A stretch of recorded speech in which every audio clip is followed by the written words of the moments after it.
My sister gave birth to her first child 2 months ago and named her Olivia. The name Olivia has a bit of history with our family. To make a long story short, I was bullied by a girl named Olivia for years.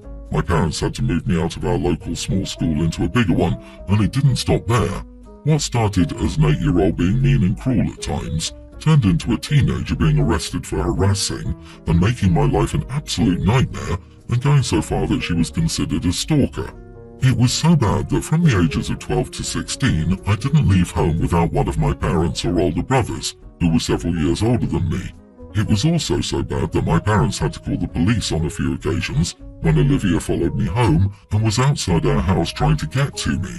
To say this was a massive ordeal for all of us is an understatement, and to say it left me with some mental scarring would be an even bigger understatement. So when my sister announced that her daughter's name was Olivia, it was a shock. My mom asked her if she was serious, and my sister grew defensive and said of course she was serious, that Olivia is the most popular name right now, and for a good reason, because it's beautiful. My brothers told her she was insensitive and that they had no idea she cared so little about me, which added to the defensiveness. Dad didn't say a lot, but he told her it would take time for us all to adjust to the name. She didn't like that. I actually didn't say anything, but she started ranting and raving about how many people are called Olivia, and we're not acting like that about them. I wasn't there for the whole thing, but my mom and oldest brother told her that she had every right to name her child whatever they wanted, but that they felt she was very unfair to me, and that she had to understand what I'd been through was something they could never fully grasp. Mom said she's adult and old enough to accept that people have feelings, and sometimes those feelings will matter more than others' feelings. My sister contacted me directly after a few weeks of our family not coming around. She said it was all my fault and that I should have said something positive about the name, that I could have turned the tide with the family. I told her that was a name tied up with a lot of trauma for me. She called it BS and said I'm old enough, 20, to be mature about it and not take it out on her and her daughter and not hate a name because of a single person. I told her that she's old enough to understand she can't force our family to pretend we like her daughter's name. I told her she was old enough to give us the time that was asked for and that none of us said it was ugly or awful, but it's associated with my worst memories. She told me we were trying to influence what she could and couldn't name her daughter, making us idiots, especially me. Am I the idiot? Not the idiot. It almost feels like your sister is being passive-aggressive and attempting to get back at you, perhaps because you got so much attention due to the trauma you suffered. There are so many beautiful names to choose from that it's really ironic she settled on the single name of a person who made your childhood a living nightmare. I'm sure at some point in the future you will all get acclimated to this, but if she doesn't understand that disassociating that name from your bully will take time and that this is a shock, then she should go to a therapist who can better explain it to her. Everyone's the idiot here. She because her choice was insensitive and she could have seen your reaction coming. You because the post sounds very much like me, me, me.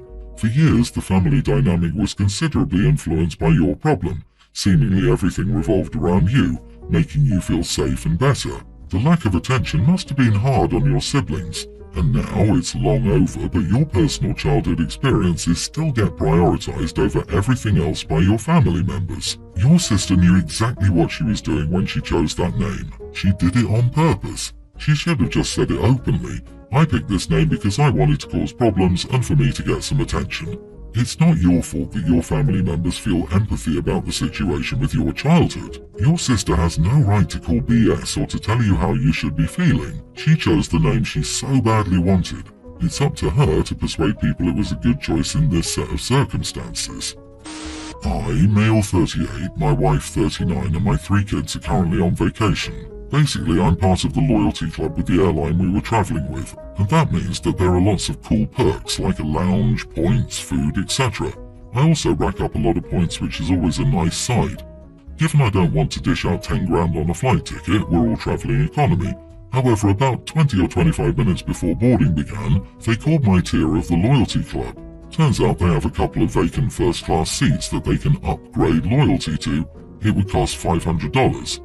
This is a pretty good deal given it's a long overnight flight. Luckily I could also use some points, so I only paid about $150 for what is a massively better flight experience. They issued the ticket and everything. When I told my wife, she was very unhappy. She controlled it as we were in an airport, but I could tell. She said it was very bad that I didn't ask her first and it would be too hard to manage 3 kids, under 10 and one is an infant, by herself. I went back to the desk to see if it could be changed back and they said it wasn't possible. We've landed now and my wife refuses to talk to me and says we need a serious discussion. So, am I the idiot for flying first class?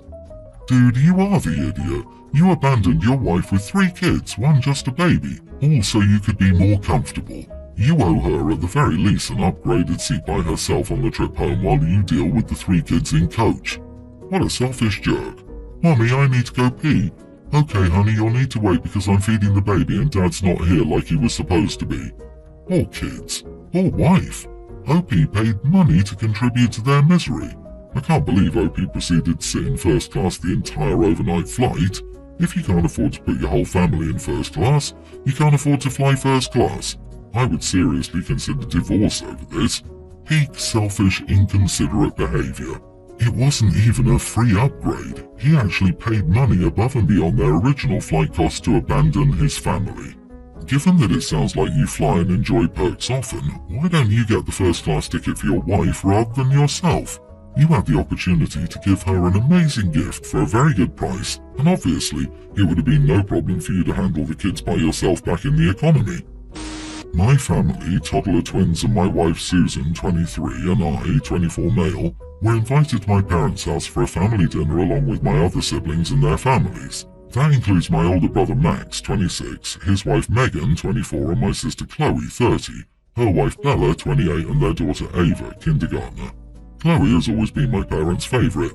They only cared about her achievements, her success, and her ambitions in life because they clearly reflected their own interests. They always ignored Max and I.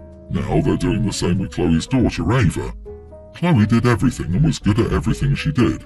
She always got straight A's. She was the captain of her school's swim team, and my parents didn't miss any of her competitions. They never showed up for my or Max's soccer games. They didn't show up when we graduated college.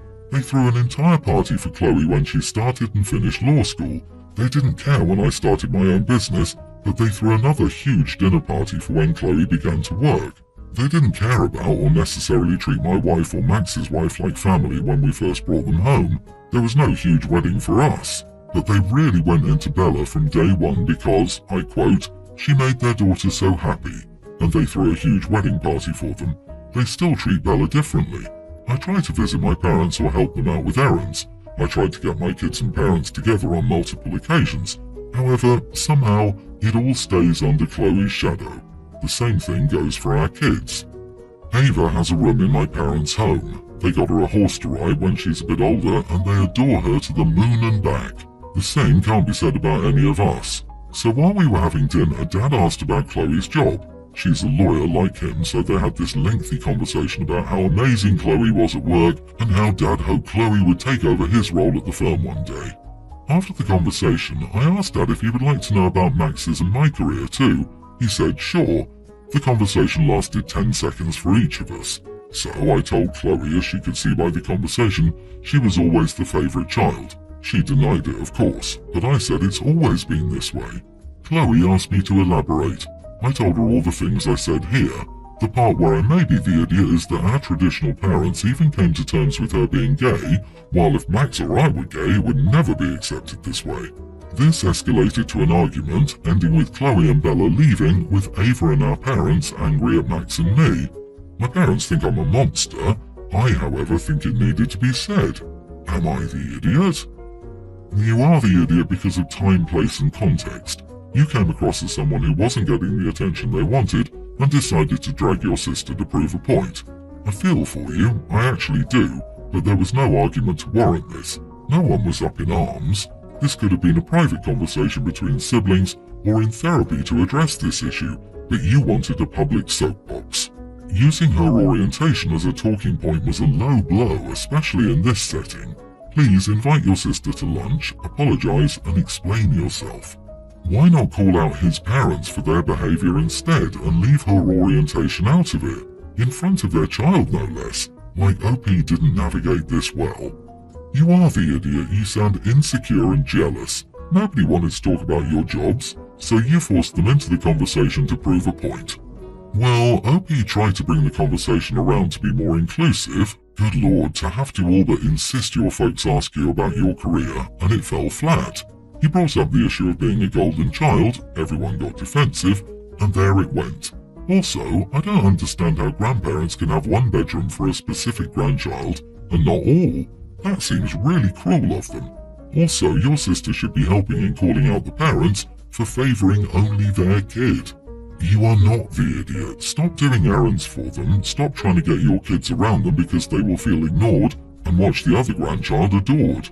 And if they want something, tell your parents to go ask Chloe. And if I were you, I'd probably stop the family dinners with your parents and sister's family, and just have them with Max and his family. Your parents seriously stink.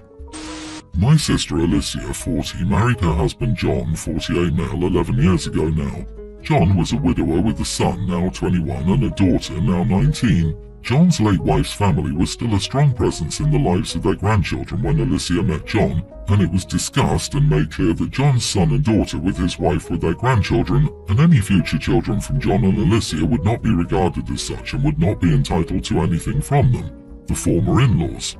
John's children also shared their perspective that they would not consider any half-siblings the same as their full siblings, and they wouldn't try to share traditions from their maternal family with any half-siblings. I remember my parents and brother, 42, raising concerns with Alicia about her decision to marry into the family with that information. She's always believed that things change and that families can never have too many people, especially if she's involved. Nobody can be liked by everyone, but Alicia has always held the belief that people should want her around. We all told her that we hoped she knew what she was signing up for, and she dismissed us. Now, Alicia has 3 children with John, and those kids are now 2 teens and a pre-tween. True to their word, John's in-laws from his first marriage do not consider my nieces and nephew as grandkids, and they're not included in their family functions. And John's older children have next to no relationship with their half-siblings. I'm not entirely sure about all the details of this, but my sister is not happy. Alicia's complaints are that her kids are excluded and have never been welcomed by John's in-laws, that her stepkids have never changed their stance since that conversation and do not treat my nieces and nephew as siblings. Things she considers small, like being included in some book, are denied to her children. It has hurt the children to see their older siblings enjoy this close family dynamic and not be part of it. Alicia is enraged by this. She ranted and raved about it, and there were things I couldn't keep up with. But everything she was warned about by her parents, brother, and myself are now big issues for her. This is where I might be the idiot. I brought up to Alicia that she knew what she was getting into when she married John, and that she'd been warned by all of our family to reflect and see if it was what she wanted. I told her she didn't get to be mad now when everyone laid their intentions out early. I said she could be disappointed things didn't change, but ultimately she made choices, and every choice has consequence, whether good or bad. She accused me of holding her accountable for the crappy behavior of others, and said nobody would assume people could be so cold-hearted or that kids could hold such strong views from such a young age. She said I was being cruelly unfair to her. Am I the idiot? True to their word, John's in-laws from his first marriage do not consider my nieces and nephew as grandkids. Why would they? They aren't their grandkids, they're John's and Alicia's parents' grandkids. Instead of expending so much mental energy trying to force her kids onto other people, Alicia could create some traditions of her own, make her own book for her children, etc. You're not holding her accountable for other people's actions, you're holding her accountable for her own choices. Not the idiot. Alicia has a very hard time understanding that. She believes they should be glad for her kids and her. I wish she'd done this. It would be nice for the kids and would likely have taken some of the sadness away if they had their own things to be excited and happy about. Instead, so much focus was on what their older siblings and their family were doing. They should be glad for her kids and her. What? I LOL'd at this, because there's nothing more that people love than other people's children. From this perspective, I get that the older children's grandparents are quite wealthy, and your sister is sore that her children don't get a slice of this wealth. Your sister is delusional. It sounds like your sister thought she could replace John's late wife because of how she views herself. She doesn't realize that the woman is irreplaceable. It's bizarre she expected John's in-laws to treat her children as their grandchildren. They lost their daughter. Nothing says they aren't happy John found love again, but it doesn't change that. She got a glimpse of John's and her children's life and thought she could insert herself into the mom, late wife's position. She seems caught up in trying to be someone else. Poor kids. We have a funeral to attend, and I, female 45, asked my daughter, 19, what she'll wear. She showed me her outfit, black tights with black flats, a black sweater and a black dress. The dress was fine at first glance, it was up to her neck and knee length. However, it's backless. Not fully, kinda from the bra line to her waist, there's a gap where skin I see showing. I told her not to wear it as it was inappropriate. She said it was fine and that's why she had the black sweater, as it was going to be cold and she wouldn't remove it even if she were warm. Sure, you can never tell with the sweater in, but I told her it was inappropriate and she'll embarrass me. She said tough luck and that's what she's wearing. I said she was not and she wasn't allowed to go. She can't currently drive because she's got a twisted ankle, thus I'm picking her up and driving her, and she has no one else to do it. I told her I would not drive her half naked to a funeral and she told me I was mean and didn't answer my phone. I told my sisters about this and one agreed with me, and the other, the one who plays the cool aunt, agreed with my kid and told me I was the idiot. Was I really the idiot? At this point I'm not sure anymore. Technically she'll be covered, but it's still inappropriate. Am I the idiot? Lady, I come from one of the most conservative cultures in America. Dress plus sweater is a standard method women around here use to make their dresses modest. Nobody, and I mean nobody, worries about if the dress is backless under the sweater. You are the idiot. How would she embarrass you with her back covered with a sweater? There's no issue here. Mom is too busy embarrassing herself in front of internet strangers. Jeez, half naked? And OP should probably remember that somebody is dead and this is a day of connection, mourning and peace, not a fashion show. Does OP think the corpse will rise up to bully her daughter's back? Oh, what's under that sweater? Skin? One day you'll be in this thread asking why your daughter isn't calling you anymore. Oh wait, she already isn't talking to you. You need to apologize to your daughter and ask yourself why you're objectifying her and if you have some strange jealousy over her beauty and looks.